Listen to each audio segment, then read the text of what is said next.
Moni eventually started dating the other guy. Before the divorce was finalized, Moni had an accident that left her unable to work. And the man she was with, the same friend, relocated with his family that year.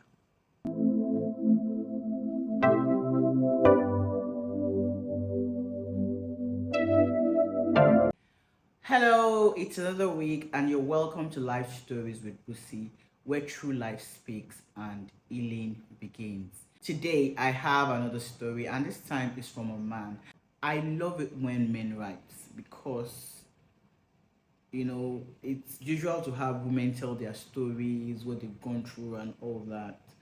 And men don't easily let out the things that they've gone through or the things that they are going through. So when men write, I'm always excited that, okay, so this is a man telling us his own side of the story, because it's always also nice to listen to the men's perspective, their emotions, how they think, because a lot of women are quick to say, men has come, men has come, men has come.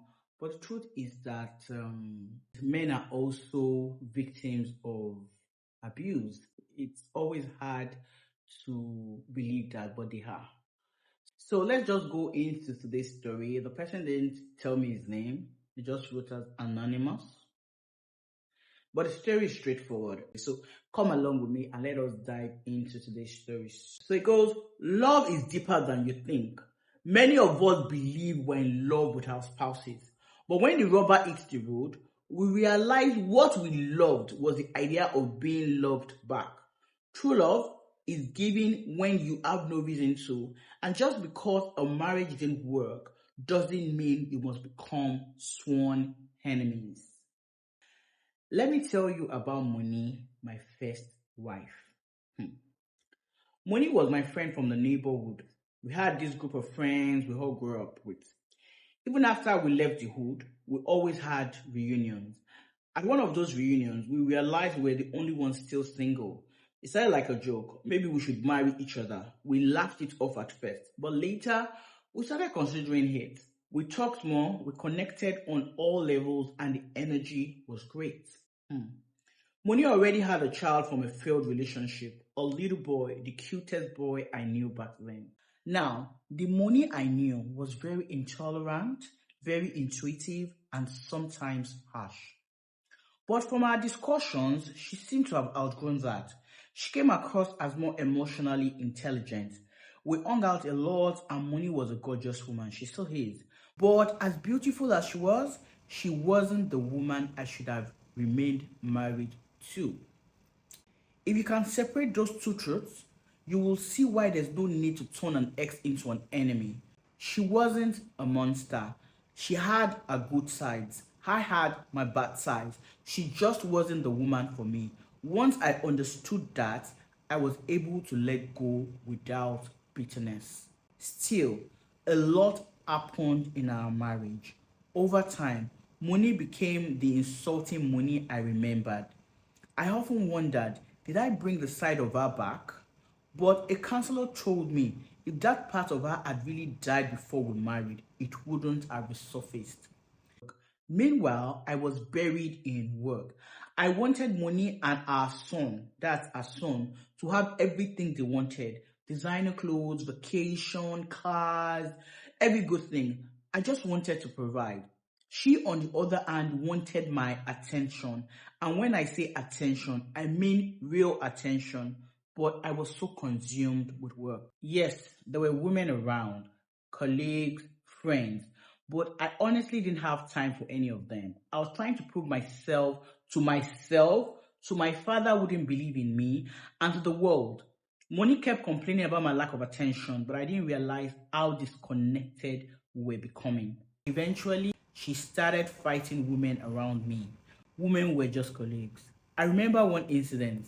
Moni accused one of my colleagues, fought her, reported her to her husband, almost cost the woman her marriage until the lady had no choice but to resign.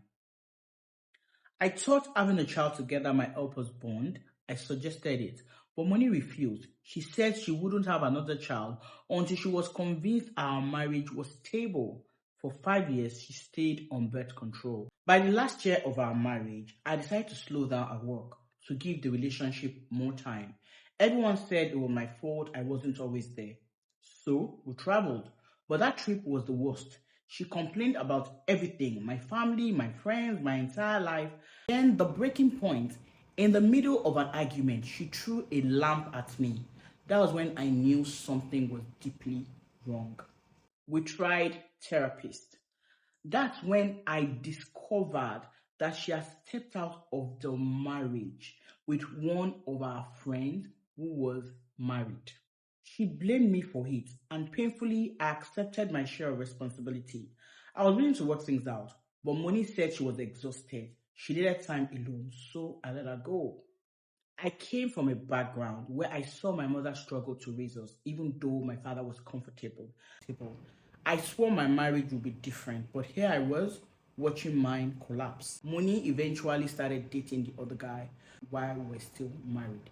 It was painful, but I also had to face my role in the breakdown. Our friends mocked me, called me weak, but I wasn't going to fight for a marriage I knew was over. She filed for divorce.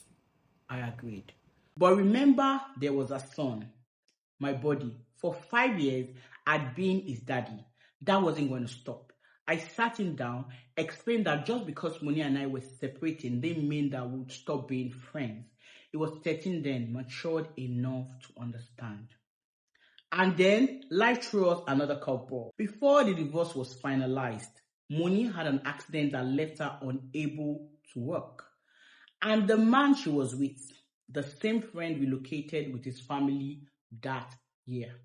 I wasn't remarried then, and I made sure that Moni was cared for.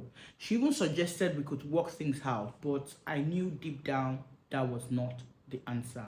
I stayed by her side for a while, then moved on to start a new life. I didn't remarry immediately. I waited 3 years, worked on myself, and allowed the divorce to go through fully. Today, I've been married for 10 years to the most beautiful woman, beautiful inside and out. And this time, I gave my marriage what it needed, my full attention. My wife knows everything about money. In fact, she's the one who makes sure Moni's groceries get to her house. She calls her Auntie Moni. I still pay for Moni's son's schooling. He's abroad now. And Moni, she's thriving despite her disability. We remain friends from the hood, and I'm responsible for her upkeep. Our reunions still happen, minus that friend, of course. And is my wife threatened by all this? Not at all. She even reminds me of things Auntie Moni might need. Do I owe Moni anything? Some say no. Maybe I don't. But I choose to owe her love because that's what the Bible commands. And that's why I tell this story. Not to make Moni look bad, not to make myself look good, but to show you that marriage and relationships are only for a time while we're here on earth. Don't lose sleep turning your ex into an enemy. Yes, there are exceptions, but at the root of every disagreement, remember we're human and we all have our shortcomings. Thank you for all that you do, Busola. Well done. Thank you very much, sir, for sending this in. You didn't state your name, but I appreciate this story. I appreciate this story so much. Because what this story tells us is that, yeah, marriage may not always last, but love doesn't have to die with it. When a relationship breaks down, you don't have to destroy each other to move on. Count your loss and move on. Many people carry bitterness around against their exes, but what that does is that it will only keep you bound. It will only make that person live rent free in your head. If the person has moved on and the person is having the time of their life, and you have bitterness against the person is living their best life, and you are just thinking about what they did, and you're telling everybody about what they did and how they did this, you understand? So it just makes you bound. So there's no point. True healing is when you can release them, wish them well, and also choose love. And this is especially for those who co-parent. if you're co-parenting with your ex, you need to make sure that you are in a good space. The both of you have some sort of friendship that would enable the children, thrive. You don't want to drag the children into whatever you guys have been through. It doesn't have to be anything, but just like we are co-parenting, and for the sake of the children, be civil to each other. I love what this man has done. I appreciate the man who wrote in.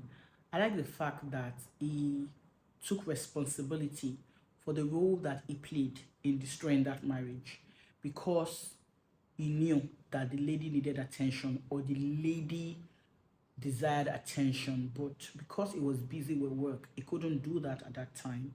And so what he did was sacrificing that, the attention that he should have given her.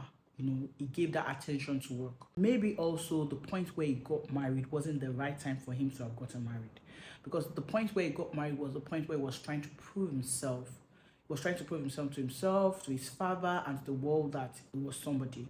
So maybe that wasn't the point where he should have gotten married. Maybe he should have waited till he got his acts together so that he would be able to give attention to the wife, which is what he's doing now. So he's learned from his mistake and he's giving full attention to his wife. So I like the fact that he accepted responsibility. Moni had her own fault too. Moni had a lot of stuff. She probably had her own baggage that she brought into the marriage. Another thing is, maybe that marriage shouldn't have happened in the first place, because that marriage happened at the instance of their friends who felt like, oh, you are single, he's single, we come together every year for this reunion, and we've known each other from the hood. Maybe you guys can come together, you get. And then he thought to himself, oh, maybe why not? Then they have conversations, and then it led to them thinking that, oh, they were in love. Maybe they were never in love. So I'm not going to fault Moni, neither am I going to fault the man, but I love what the man has done, or what the man is doing. I love the kind of person this man is. This man is the kind of man who everybody should have in their corner, because it's not just that he's divorced Moni now, he and Moni are divorced, right? It's the fact that when that marriage was existing, he took Moni's child as his own child, and he felt like he was responsible for that child, and he's still sending Moni's child to school, and not just school anywhere, school abroad now, and still responsible for Moni. It says volume about the kind of man this man is. I love the fact that at the end of everything, he said, I might not owe her anything, but I owe her love, just as the Bible commands. That is huge. I'm sure some people will still be like, why? Why should he still be responsible for Moni? Moni that cheated on him, Moni that was intolerant, Moni that was this. But remember that they were friends from the hood. And let's look at the story in another way. Supposing Moni were not married to him, supposing Moni were just one of their friends in the wood, and they went for a reunion, and they discovered that Moni had lost the use of her leg, and they were just friends, would he not help? He would help, right? Because Moni is their friend. I'm sure that was the way he looked at it. Like, if Moni were just my friend, one of our friends in the wood, which she was, if she were just one of our friends in the wood and she wasn't married to me and she was divorced and she had lost the use of her leg, wouldn't I help her? So that is what he's doing, actually just helping a friend out. And I love the fact that he didn't allow the bitterness to fester. I love the fact that he was able to ask himself genuine questions, and he was able to answer them, and he was able to separate things. He was able to pick out things and separate them, and he was able to heal and actually heal and forgive Moni. This is a very beautiful story that just tells us that our ex doesn't have to be our enemy. Your ex doesn't have to be your enemy. Of course, there are exceptions to the rule. There are some that they were your enemy when you married them. They are still your enemy and they will remain your enemy. Now, there are some of them like that. But you should be matured about how you deal with them. Your ex doesn't have to be your enemy. Because like he said, all this relationship matter. It's here. Because when if anything happens, like your ex dies, and that's the end. It has ended. There's nothing again. You're not holding anything against anybody any longer. You're not going to be angry with the dead. You're not going to be like, oh, he's dead, but I'm still angry with him. I'm still upset. He did me bad. No, you're not going to do that. You understand? So, like you said, the relationship is just for here, and that's all. So if you get that understanding that, see, there's really no biggie. I can allow this to go. No hard feelings, nothing. Yeah, it's not like it's easy to let it go. It's not like it's easy for you to just forgive people who hurt you. No, it's not like that. But over time, you would hear that. I mean, in this man's case, it wasn't that he just forgave her. No, it took time. He processed it, and then he was able to completely let go and actually forgive this lady. And he's still responsible for her upkeep, for our son's schooling. That is such a noble thing to do. So thank you very much, sir, for sharing your story with us. Guys, what do you think about the story? Drop your comments. You've been watching Life Stories with Bussy. My name is Adebusola Dele Davids. See you in the next story. Bye.